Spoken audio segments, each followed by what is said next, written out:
Okay, hello. My name is Andrew Grantham. This is my Session 3 response to the Social Technology and Emerging Media course I'm taking at Colorado Christian University. This week's readings dealt with a pretty broad range of topics. The title for this response, I think, was a little misappropriate in talking about the size of our audience that we're working with, because a lot of the other points that the readings dealt with weren't necessarily the scope of quantity of what you're working with, but the quality with which you do interact. Now, as far as social media goes, I have a very limited interaction. I'm definitely part of the 90%. When you look at the 99 and 1 rule, I'm definitely one of the passive contributors on social media. That I will read a lot of postings. Honestly, before this course, I probably didn't go on Facebook more than once a week. I would go on Twitter maybe every other day to read news. But as far as editing or originating content, that wasn't happening. And even at work, that doesn't happen too much, because even though we have a closed system that we can use, most people prefer to collaborate over email still, sending Word documents back and forth. It's very antiquated. It's something that I think is a challenge our organization is going to have to overcome in the next 2 to 3 years, but it'll take some time to get there. But as far as communicating knowledge, Michael Wirtz in his TED Talk was talking about the difference between knowledgeable and knowledge-able. And I think that my role is a little different in my present situation for being able to communicate that, at least as far as I consider the 9-to-5 job that I have.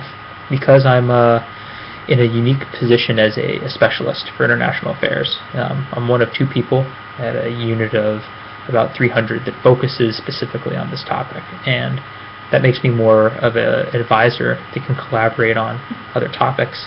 But it does give me opportunity to employ that knowledge specifically for larger projects that affect our ability to conduct operations over an area of responsibility that's half the globe.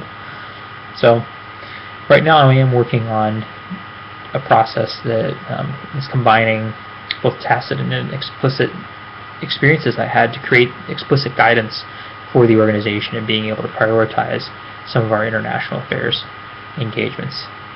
Now, more interesting to me has been my role as the Leadership and Diversity Advisory Council chairman for our unit, and the main vision that we have is trying to make the issues that our staff faces relevant to everybody, so that they're not just things we discuss, they're things that we try to take action on and make better. And that's been a big culture change for organization. I remember reading in our first course in Phillips and Gully that culture change can take up to 5 years to take effect, and I've seen how slowly it's moved at our organization, and realizing it's despite my frustrations, it's not something I can just instill and write in a day or a week. Even in the year and a half I've been trying to work on Leadership and Diversity Council.